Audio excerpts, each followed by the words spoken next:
I died 3 years ago, but my husband wants to marry his first love. 3 years after my death, my husband was preparing to marry his terminally ill first love. He came to my house and asked my mother to sign the divorce papers. My mom told him I was already dead, but my husband impatiently retorted, "What nonsense is this? She's still playing these childish games. Olivia is dying. What's wrong with me wanting to be with her in her final days? Why is Emily being so selfish? Tell her if she doesn't come out, I'll cut off your medical expenses." Old woman, he was trying to use me to force my mother to reveal my whereabouts. Little did he know. My mother had already given up on treatment long ago. She was holding on only to see my husband's regret. 3 years after my death, Jack finally remembered me. But now he was a celebrated business tycoon. While I was just a cured spirit, unable to move on, he stood at my family's doorstep, scanning the empty room, and coldly said to my mother, "Tell Emily to get out here."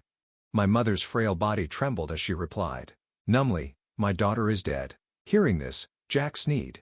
Dead? How could someone as selfish as Emily possibly die? I get it now. It's because Olivia is terminally ill and I want to be with her. So Emily's putting on this act. He left coldly and barged in, searching every room, but he couldn't find any trace of me. My mother said, "Emily really is dead. If you want to find her, go look." In her grave, Jack's face darkened. "You think these tactics will work? Let me tell you, if your daughter doesn't come out and divorce me, don't blame me for cutting off your medical expenses." Old woman, seeing my mom remain silent, Jack laughed angrily and threw down the divorce papers. "Stubborn, aren't you? But it's useless. Make her sign within 3 days. Then contact me immediately to finalize the divorce at the registry office. If you can't do that," at this point, Jack's eyes showed a coldness I'd never seen before, "you might as well be dead." He slammed the door as he left, leaving my heart in pieces to divorce me. He would even threaten my mother's life, but in my mother's eyes, I saw tenderness I'd never witnessed before. She called me, watched Jack leave, then turned and took out my childhood photos from a drawer as she caressed my young face. In the picture, I heard her whisper, "Emily, dear mommy, we'll be with you soon." Naturally, I couldn't divorce Jack as expected. A few days later, he cut off all of my mother's medical expenses. My mom was elderly with serious heart problems, along with high blood pressure, diabetes, and various other ailments. With continued treatment, there was still hope for improvement, but only I knew that 3 years ago my mom had stopped using Jack's money entirely and her illness had already progressed beyond hope.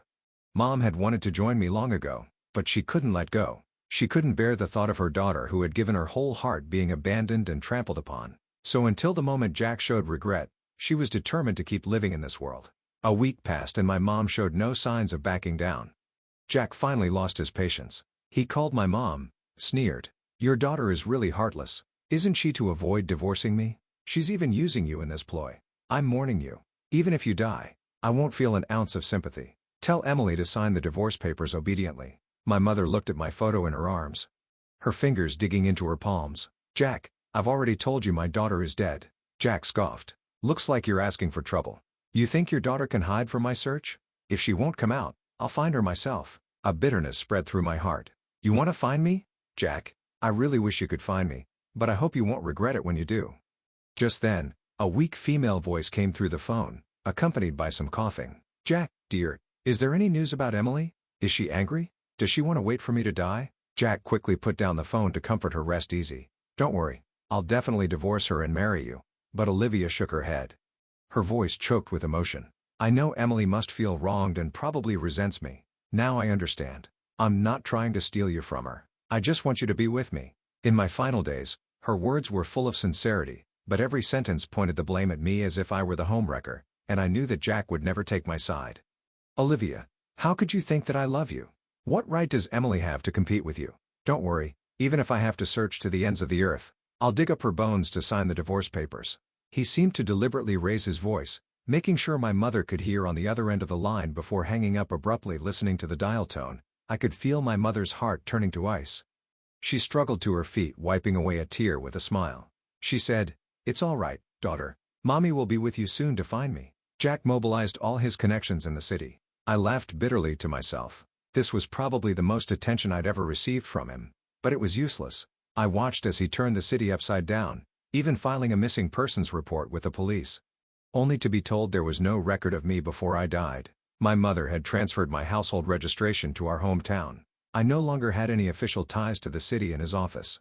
Jack flew into a rage. "Useless idiots. You can't even find one person. Have you all been eating dog food? His secretary stood trembling nearby. Finally, mustering the courage to speak. "Mr. XO, we've looked everywhere possible. Miss Emily is no longer in the city. Her mother is still here. Where else could she have gone? She couldn't survive without me in the city." Jack furiously swept everything off his desk, watching his self-important display. I couldn't help but smirk, so he always saw me as a parasite in their family. No wonder he looked down on me and my mother. "Perhaps we could check the hospitals. Miss Emily was hospitalized after a car accident 3 years ago. There should still be records," the secretary suggested quietly. Jack's mind cleared for a moment. He quickly realized something was off. Hospitalized. When was Emily in a car accident? Why don't I know about this? The secretary was about to continue when Jack's phone rang. "Jack, my heart feels uncomfortable. I think I'm having a rejection episode. Can you come see me?" Olivia's voice was urgent and helpless, and Jack's heart melted. He immediately dropped everything, sending the secretary to investigate my situation, and rushed to Olivia's side. My eyes stung with unheeded tears. Once upon a time, Jack and I had shared such loving moments too, but now none of that belonged to me anymore. Perhaps these things were never meant to be mine, and I shouldn't have coveted them. In truth, Olivia had my heart. After 3 years in her body, it had likely adapted to its new host and wouldn't have any rejection episodes. She just didn't want Jack to be distracted by my affairs, taking away the love that belonged solely to her. Jack hurried to the hospital, and hearing from the doctor that Olivia was fine, he breathed a sigh of relief. Olivia's eyes lit up when she saw Jack. "Jack, you're here?" Seeing Olivia in good spirits, Jack realized she wasn't in any real danger. He had been irritable lately due to not being able to find me, and Olivia's constant demands were starting to grate on him. He couldn't help but feel a bit annoyed. "Next time if it's not serious, it's better to check with the doctor first." His tone was still restrained, but the displeasure was evident.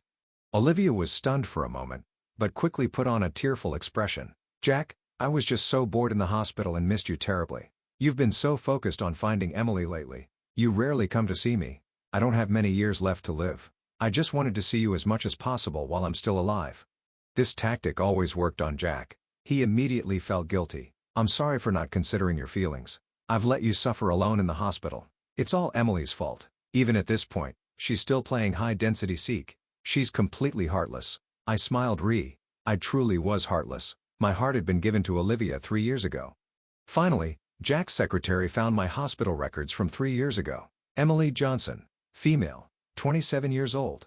I died from injuries sustained in a car accident despite resuscitation attempts. When he submitted this information to Jack, Jack's entire body began to shake. He flipped through the pages with bloodshot eyes, refusing to accept the reality. "This is all nonsense. It must be fabricated by the hospital like a madman." He tore the documents to shreds, but the news of Emily's death in a car accident was already deeply etched in his mind, impossible to erase. How could this happen? Why did I never know about her car accident? Jack tightly gripped his secretary's collar, shaking him violently. "Why didn't anyone tell me?" the secretary reluctantly informed him. "Miss Emily was already on the brink of death when she was brought to the hospital that day. You were busy preparing blood supplies for Miss Olivia. The hospital called you several times, but you didn't answer any of them. The hospital said that due to a lack of suitable blood, Miss Emily died from excessive blood loss." How could there be no suitable blood source? Doesn't the hospital have a huge blood bank? Did they feed it all to dogs? Jack shouted angrily. The secretary could only reveal the cruel truth to him. "Miss Emily and Miss Olivia both have Rh-negative blood. You had taken all the Rh-negative blood from the hospital's blood bank, so there was no blood available for Miss Emily. She could only wait for death." Jack's pupils constricted sharply. He painfully covered his ears and curled up on the ground. "How could this happen? I didn't mean to take all the blood from the bank. I didn't know Emily had been in an accident that day. I didn't mean to take all the blood. I didn't," the secretary sighed. "Mr. Joe, what's done is done. Please try to accept it and grieve." He was about to help Jack up when Jack suddenly stood up as if remembering something. "Emily's mother, she knew everything.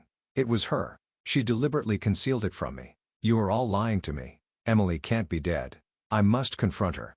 Jack's frenzied state made me feel both unfamiliar and amused. I never thought that one day my death would drive him to the state. But even at the moment when the truth was revealed, he was still constantly shifting blame, truly beyond help. Jack found my mother in our hometown in the vast countryside. My mother had built a grave for me with her own hands. She was burning incense for me when Jack violently interrupted, knocking the incense from her hands. He stared in disbelief at my memorial tablet, angrily questioning my mother. "What are you doing? Tell me what you're doing." My mother ignored his shouting and calmly picked up the broken incense, placing it back in the incense burner in front of my grave. She spoke evenly. Can't you see? I'm burning incense for my dead daughter. Your wife, Emily.